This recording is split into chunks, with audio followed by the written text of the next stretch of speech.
Le journal de 7 heures présenté par Victor Pourchet. Bonjour Victor. Bonjour Lionel et bonjour à tous. Vous ne l'attendiez peut-être plus, vous disant que le mois d'août touchait bientôt à sa fin. Mais la canicule s'installe bien aujourd'hui en France. 12 départements de plus en vigilance orange à partir de midi, qui font 19 au total sur une ligne qui traverse le centre du pays.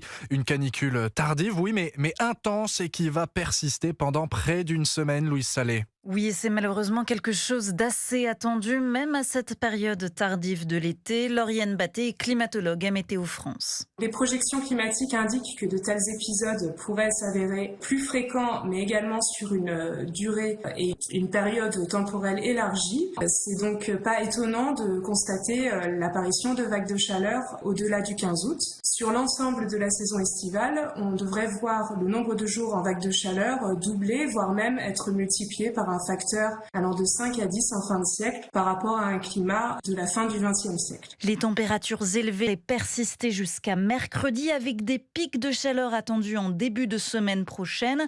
Il faut s'attendre à voir grimper le thermomètre autour de 35 degrés dans le nord et plus de 40 degrés dans le sud.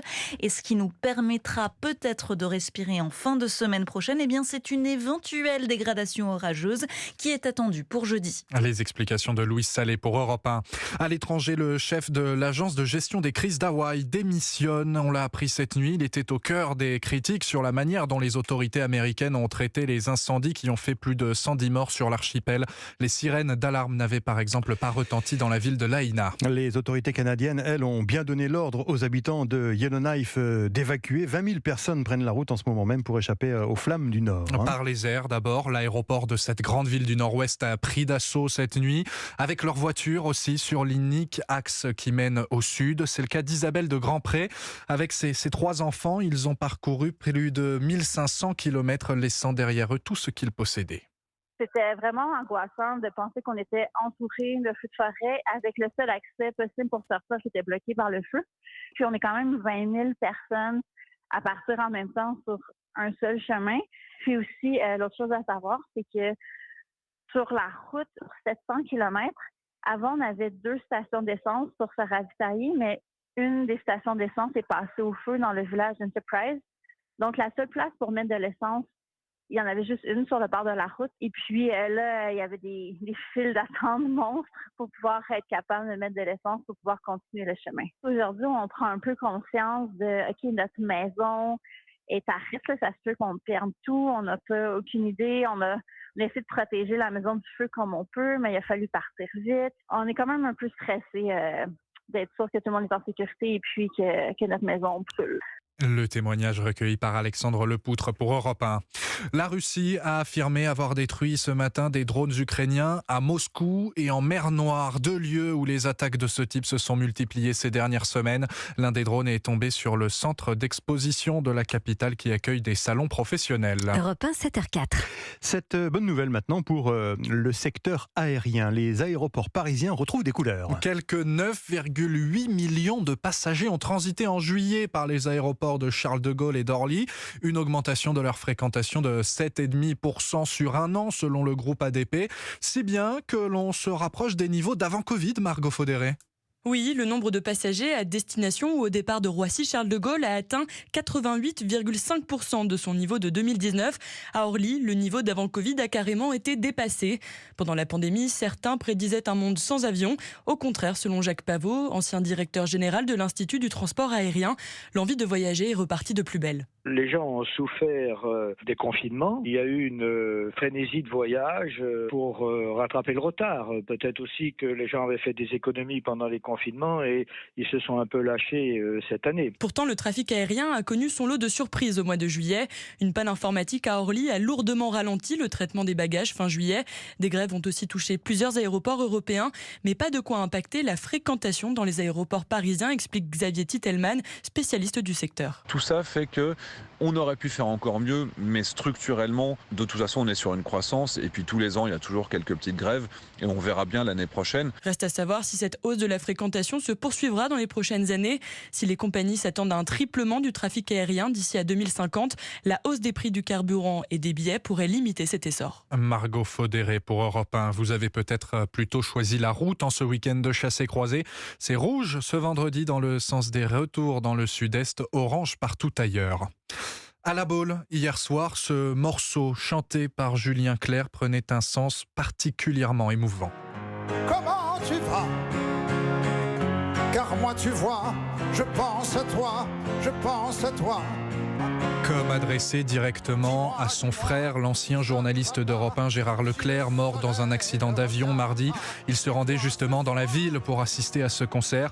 Malgré l'émotion, le chanteur a tenu à maintenir l'événement pour lui, pour Gérard, comme il l'a expliqué aux spectateurs présents hier soir. Gérard, il a assisté depuis 50 ans à tous mes concerts.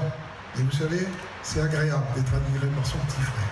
Alors s'il y a une chose dont je suis sûr intimement ce soir, c'est qu'il aurait détesté qu'on soit triste et qu'il aurait détesté surtout que je ne chante pas. Alors ce soir, je vais penser à sa femme, Julie, à leurs enfants, Charlotte, Antoine, Mathieu et à leur famille. Et puis, si vous me le permettez, je vais lui dédier ce concert.